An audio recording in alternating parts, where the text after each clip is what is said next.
de retour. Francisco Cândido Xavier par l'esprit frère Jacobo. Avant-propos du traducteur. Allan Kardec, lorsqu'il codifia la philosophie spirit en son temps, savait, et affirmait, qu'il ne donnait pas le dernier mot ni n'établissait de concept définitif. Comme tout enseignement doit être progressif, il fit connaître à son époque ce qu'il était alors approprié et prudent d'offrir aux masses, avides de connaissances rationnelles et satisfaisantes sur le but de la vie humaine. Cependant, des êtres venus de l'espace, par le biais de divers médiums, lèvent progressivement le voile qui nous cache la vie dans l'au-delà, grâce à une remarquable série d'œuvres médiumniques, au premier rang desquelles figure cette œuvre, Je suis retourné, dictée par l'esprit qui trouve nécessaire de dissimuler son véritable nom sous le pseudonyme Hermano Jacobo.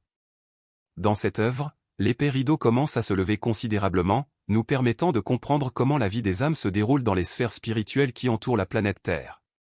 Pour évaluer, d'une certaine manière, ce qui est énoncé dans cette œuvre magnifique et exemplaire, Je suis retourné, par un esprit qui fut dans sa dernière existence un militant spiritualiste assidu et qui s'engagea à revenir au plus vite, Pour lever ce voile autant que possible, au bénéfice des frères qui sont encore ici, nous désirons transcrire quelques paragraphes d'ouvrages de réputation reconnus, qui attestent, de diverses manières, que la vie dans certains plans de l'astral est telle que nous l'a fait connaître, plus en détail, le bien-aimé frère Jacobo, à qui les spirites brésiliens, et maintenant les spirites de langue espagnole, doivent beaucoup de gratitude. Nous ferons donc de brèves citations de divers ouvrages, à commencer par l'ouvrage « Spiritisme », écrit par Sir Arthur Conan Doyle, dont la renommée mondiale rend son introduction ici inutile. Dans l'édition espagnole, et se référant à la remarquable médiumnité du grand sage suédois Manuel Swedenborg, il est dit ce qui suit. Page 13, il découvrit que l'autre monde était constitué de plusieurs sphères différentes représentant divers degrés de luminosité et de bonheur, vers chacune desquelles nous nous dirigeons après la mort, selon nos conditions spirituelles. Là, nous sommes automatiquement jugés par une sorte de loi spirituelle qui détermine l'issue ultime par le résultat total de notre vie, de sorte que l'absolution ou le repentir sur le lit de mort sont de peu d'utilité. Il découvrit que dans ces sphères, la scène et les conditions de ce monde étaient fidèlement reproduites, ainsi que le cadre général de la société. Il découvrit des maisons où vivaient des familles, des temples où qui étaient vénérés, des salles dans lesquelles les gens se réunissaient à des fins sociales, des palais dans lesquels vivaient les souverains. Page 14, aucun détail n'était insignifiant pour ces observations dans les sphères spiritualistes. Il parle d'architecture, de travail artisanal, de fleurs et de fruits, de broderie, d'art, de musique, de littérature, de sciences, d'écoles, de musées, d'universités, de librairies et de sport. Ce ne sont là que quelques exemples de l'énorme masse d'informations que Dieu a transmises au monde par l'intermédiaire de Swedenborg et qui ont depuis été rapportées par les mots et les plumes de nombreux spiritualistes éclairés. Le monde ne leur accordait aucune importance, les considérant comme des conceptions dénuées de sens. Cependant, peu à peu, la nouvelle connaissance a fait son chemin, et lorsqu'elle sera pleinement acceptée, la véritable grandeur de la mission de Swedenborg sera reconnue. Dans le même ouvrage, Sir Arthur Conan Doyle, mentionnant le célèbre médium nord-américain Andrew Jackson Davis, écrit. Page 43, dans sa vision de l'au-delà, Davis vit une disposition de l'univers qui correspond très étroitement à celle de Swedenborg, et à ce qui fut plus tard rapporté par les esprits et accepté par les spiritualistes. Il vit une vie semblable à celle de la Terre, une vie que l'on peut qualifier de semi-matérielle, avec des plaisirs et des occupations adaptées à notre nature, que la mort ne modifie en rien. Il vit l'étude pour les studieux, le génie pour les énergiques, l'art pour les artistes, beauté pour les amoureux de la nature, repos pour les fatigués. Il percevait des phases progressives dans la vie spirituelle, par lesquelles on s'élève vers le sublime et le céleste. Et à la page 441, se référant à ce qui a été dicté par l'esprit de Lester Coltman, Sir Conan Doyle dit ce qui suit. Je considère comme parfaitement compréhensible et naturel, dit Lester Coltman, l'intérêt des êtres terrestres à découvrir la manière dont sont constitués nos foyers et les établissements dans lesquels nous travaillons, mais il n'est pas facile de les décrire en termes terrestres. Pour progresser dans mes études, je visite fréquemment un laboratoire, où je trouve des installations aussi complètes qu'extraordinaires pour mener des expériences. J'ai ma propre maison, vraiment charmante, avec une bibliothèque contenant toutes sortes d'ouvrages de référence. Littérature historique, scientifique, médicale et tout genre littéraire. Ces livres nous intéressent autant que ceux de la Terre vous intéressent. J'ai une salle de musique avec tous les instruments nécessaires. Je possède des tableaux d'une rare beauté et des meubles d'un goût exquis. De mes fenêtres, j'admire un paysage d'une beauté extraordinaire qui s'étend au loin en douces ondulations, et près de chez moi se trouve une maison. Un communautaire où plusieurs esprits qui travaillent dans le laboratoire vivent en heureuse harmonie. À la page 443, Sir Arthur Conan Doyle dit, dans le même cercle familial que l'auteur, il a également reçu ce message. Pour l'amour de Dieu, réveillez ceux qui refusent de croire. Le monde doit savoir ce qui se passe ici. Si j'avais su sur Terre ce qui m'attendait, ma vie aurait été bien différente. Une multitude de surprises vous attendent, toutes belles et nobles, douces et radieuses. La vie n'est qu'une préparation à ces sphères. Sans cette préparation, je n'aurais pas pu accéder à ce monde glorieux et admirable. Sur Terre, nous apprenons, et ce monde est notre récompense, notre véritable demeure, notre véritable vie, le soleil après la pluie. Sir Oliver Lodge, le célèbre scientifique anglais, dans son célèbre ouvrage spiritualiste, Raimundo, dans lequel il raconte un grand nombre de communications qu'il a reçues directement et indirectement de son fils décédé du même nom, et dans l'édition espagnole, nous trouvons ce qui suit. Page 129, ce qui m'inquiète, c'est la manière dont cela est fait, de quoi cela est composé. Je ne l'ai pas encore découvert, mais j'ai une théorie. Ce n'est pas mon idée originale. Je l'ai élaborée grâce à des mots jetés ici et là. Ceux qui pensent que tout cela est le fruit de l'imagination se trompent. C'est ce que j'ai pensé un temps, nos pensées ont formé les bâtiments, les fleurs, les arbres et le sol, mais il y a quelque chose de plus. Il y a toujours quelque chose qui surgit. Du plan terrestre, quelque chose de chimique sous forme. Selon elle s'élève vers nous, subit plusieurs transformations et se solidifie sur notre plan. Je suis certain que quelque chose se détache de la terre, formant les arbres, les fleurs, etc. Page 138, je veux que les gens réalisent que tout se passe ici aussi naturellement que sur le plan terrestre. Page 139, je veux faire savoir à ceux à qui vous écrivez qu'ils trouveront ici de nombreuses facilités s'ils acquièrent au préalable des connaissances sur ces choses. C'est terrible lorsqu'ils arrivent ici et refusent de. Ils croient cela pendant quelques semaines, ils pensent qu'ils rêvent. Le révérend G. Wallowen, dans son remarquable livre, La vie au-delà du voile, dont nous avons l'édition portugaise sous les yeux, raconte les célèbres communications que lui a donné l'esprit de l'auteur de son temps, à propos de les conditions de vie dans l'au-delà. Pour faire court, nous n'en citerons qu'un seul paragraphe. Page 48, pourriez-vous décrire votre maison, les paysages, etc. C'est la Terre parfaite. En un sens, ce que vous appelez la quatrième dimension existe ici, mais nous ne pouvons pas la décrire clairement. Nous avons des montagnes, des rivières, de belles forêts et de nombreuses maisons, tout a été préparé par ceux qui nous ont précédés. Le grand journaliste anglais M. William T. Stead, qui fut directeur de la célèbre Review of Reviews, dans son livre très intéressant intitulé « Lettres de Julia », dans lequel apparaissent les dictées que, par son propre, la médiumnité a dû être pratiquée par l'esprit de Julia, ce qui corrobore ce qui est dit ci-dessus, et à la page 84 de l'édition espagnole, traduite par le grand spiritualiste argentin Don Cosme Marino, se référant au célèbre médium Stanton Moses, il transcrit ce qui suit. Les questions, les sphères sont-elles réelles comme dans ce monde? Réponse, en tout point, ils sont semblables. Seul le changement de condition fait la différence. Il y a ici des fleurs, des fruits, de beaux paysages, des animaux et des oiseaux, tout comme chez vous. Les conditions matérielles sont différentes. Et du grand ouvrage médiumnique, Harpes éternelles, 3e volume de la 2e édition, nous transcrivons, page 1248, pour se faire une idée plus exacte du royaume des âmes, on peut imaginer un champ infini peuplé de chambres et d'habitations, dans chacune desquelles vivent des intelligences désincarnées, accomplissant les œuvres auxquelles les conduisent la véhémence de leurs affections, de leurs convictions et de leurs désirs.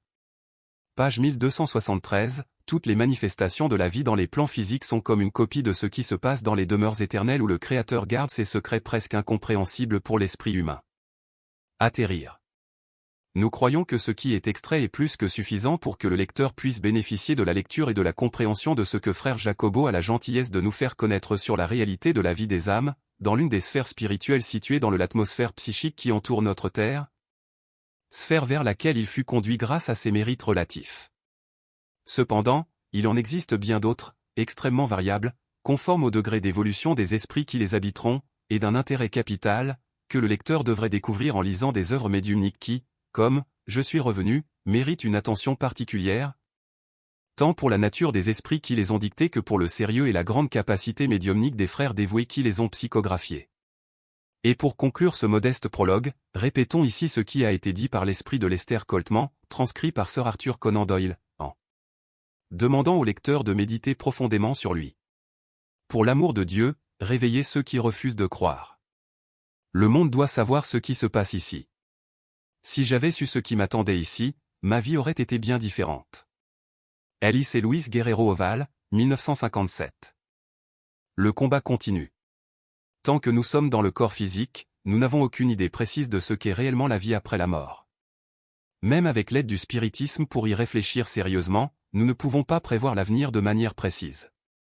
Les images sublimes ou terribles sur le plan extérieur correspondent, d'une certaine manière, à nos attentes, mais les phénomènes moraux en nous-mêmes sont toujours forts et inattendus. Avant la transition, tout me semblait infiniment simple. La mort, croyait-il, ne serait qu'une simple libération de l'esprit, rien de plus. Notre âme serait envoyée dans des sphères où elle serait jugée, d'où elle se réincarnerait, si elle n'était pas transférée dans les mondes heureux. Je comprends aujourd'hui qu'accepter cette formule équivaudrait à saper l'existence humaine, en déclarant que l'homme renaîtra difficilement sur Terre, respirera parmi les créatures, puis sera libéré du corps de condensation fluidique dense. Que de conflits, cependant, entre l'avènement et la désintégration du véhicule charnel. Que de leçons entre l'enfance et le déclin des forces physiques. Je reconnais maintenant que les difficultés ne sont pas moindres pour l'âme libérée que les lourds fardeaux de plan matériel. Entre la perte du corps physique et le début de la réincarnation ou de l'élévation, nous disposons d'un temps, et le contenu de ce temps réside en nous-mêmes. Que d'obstacles à surmonter. Que d'énigmes à résoudre. Je pensais que la fin des limitations corporelles apporterait une paix inébranlable au cœur, mais ce n'est pas le cas. Au fond, dans nos organisations religieuses, nous sommes une sorte de combattants prêts à combattre loin de chez nous, et lorsque nous estimons avoir remporté la victoire finale, nous retournons au foyer pour affronter individuellement la même guerre au sein même de notre foyer. Nous revêtons le vêtement de la chair pour combattre et apprendre, et si nous digérons souvent le désenchantement de la défaite, nous nous sentons souvent victorieux. Nous sommes donc les enfants de la foule distraite, les compagnons de 1000 compagnons, les collaborateurs de 1000 collaborateurs. Arrive alors le moment où la mort nous ramène à l'intimité de notre demeure intérieure. Et si nous n'avons pas pris le temps de construire en nous un sanctuaire pour les décrets divins, combien de jours passerons-nous à nous purifier, à nous rééquilibrer et à nous illuminer? Ô mes amis du spiritisme que j'aime tant. C'est pour vous, membres de la grande famille que je désire tant servir, que j'ai dicté ces pages, sans prétention de conviction. Ne vous croyez pas en harmonie avec la loi. Pour avoir accompli de petits devoirs de solidarité humaine, ne vous croyez pas non plus prêt à atteindre le paradis, ayant reçu la protection manifeste d'un être spirituel. Aidez-vous à accomplir vos obligations évangéliques. Le spiritisme n'est pas seulement la grâce reçue, c'est aussi le besoin de se spiritualiser pour atteindre les sphères supérieures. Je vous parle aujourd'hui avec une expérience plus large. Après de nombreuses années dans le domaine de la doctrine, je commence maintenant mon apprentissage, afin de ne pas être un compagnon inadapté ni un serviteur inutile. Soyez assurés que l'évangile de notre Seigneur Jésus-Christ n'est pas seulement un brillant recueil d'enseignements sublimes, propice à la discussion dans notre endoctrinement, c'est un code de sagesse céleste, dont nous ne pouvons confondre les mécanismes. J'apprécie profondément la collaboration des esprits d'Emmanuel et d'André-Louise, dans les humbles récits de mon renouveau spirituel, dans ces pages que je dédie à mes frères en idéal et en service. Et tandis que je demande à Jésus de nous fortifier tous dans la tâche qui nous est confiée, afin que nous puissions nous comprendre les uns les autres, je demande aussi de l'aide pour moi-même, afin que la lumière divine m'illumine et m'assiste sur le nouveau chemin de travail et d'élévation, car si l'expérience charnelle culmine et passe, la vie continue et la lutte continue. Frère Jacob. Pedro Leopoldo, 19 février 1948. Un retour. Depuis plusieurs semaines, j'ai la permission de vous écrire pour vous donner des nouvelles du vieil ami qui est maintenant dans l'autre monde. Bien sûr, ce n'est pas nouveau, ni pour vous ni pour moi. Comme mon endurance physique commençait à faiblir, j'ai décidé de vous écrire en ami, dès que la mort m'emporterait. Pour moi, le spiritisme était plus qu'une simple croyance religieuse. Il avait été l'atmosphère constante dans laquelle mon âme respirait, il faisait partie intégrante de mon être. D'où l'enthousiasme vibrant avec lequel je me consacrais aux services doctrinaux et la certitude avec laquelle j'attendais le moment heureux où, après ma mort, je pourrais me faire entendre parmi mes frères et sœurs de l'idéal. Difficulté d'échange. Cependant, l'échange n'est pas aussi simple qu'il n'y paraît à première vue. Nous pouvons certes rendre visite à nos amis et les influencer, mais pour cela, Il suffirait de copier les efforts des professionnels de la télépathie. Nous émettons nos pensées, déployant une grande puissance mentale, et, si la personne choisie fait preuve de sensibilité, tel un récepteur qui se connecte à l'émetteur, nous pouvons lui transmettre des idées avec une relative facilité. Parfois, la déficience du récepteur, combinée aux multiples ondes qui l'entourent, nous empêche d'atteindre nos objectifs. Si l'instrument d'échange reste absorbé par les préoccupations de la lutte commune, il est difficile d'établir la prépondérance de nos désirs. L'esprit humain attire des ondes de force, qui varient selon les émissions qui caractérisent ses activités. Dans l'appareil médiumnique, ce phénomène est plus intense. Grâce à la sensibilité qui caractérise les facultés d'enregistrement, le médium projette des énergies à la recherche de notre champ d'action et les reçoit de notre sphère avec une intensité indescriptible. Considérons donc les obstacles naturels qui entravent nos intentions. Sans connexion fluide magnétique entre l'esprit qui communique et le récepteur humain, notre tentative ne peut aboutir qu'en partie.